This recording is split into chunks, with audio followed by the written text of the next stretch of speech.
First of all, I want to congratulate you on being 39 weeks along. You are so close. Although the next couple of days to a week or two can seem like the last couple of miles of a marathon.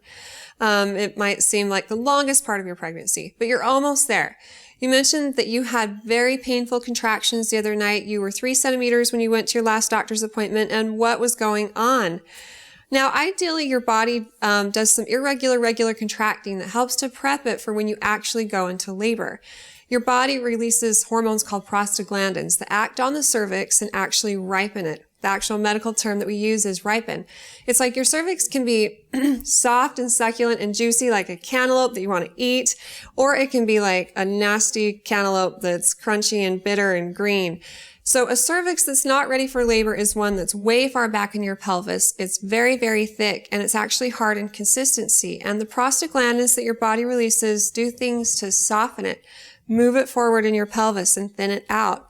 And this is all the prep work that needs to happen before your brain starts to release oxytocin, which is the hormone that acts on your uterus and tells your uterus to contract.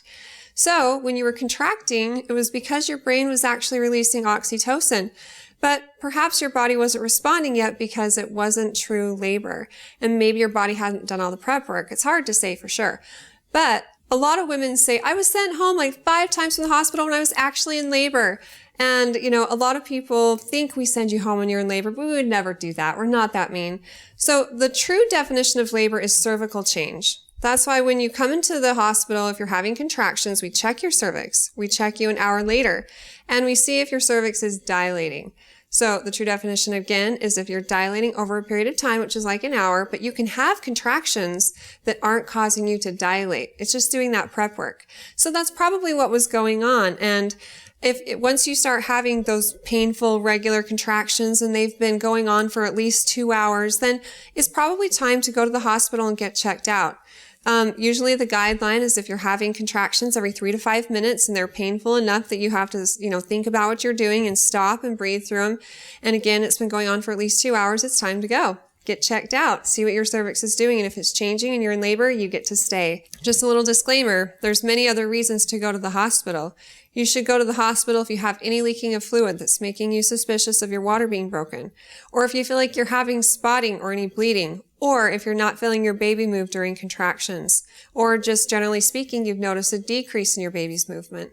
So even if your contractions are only 10 minutes apart and not very intense, but you're bleeding, or you feel like you're leaking fluid, or you're not feeling your baby move as much as usual, those are all good reasons to go to the hospital. So congratulations ahead of time. I am so excited for you, and this is a very exciting time for you and your family.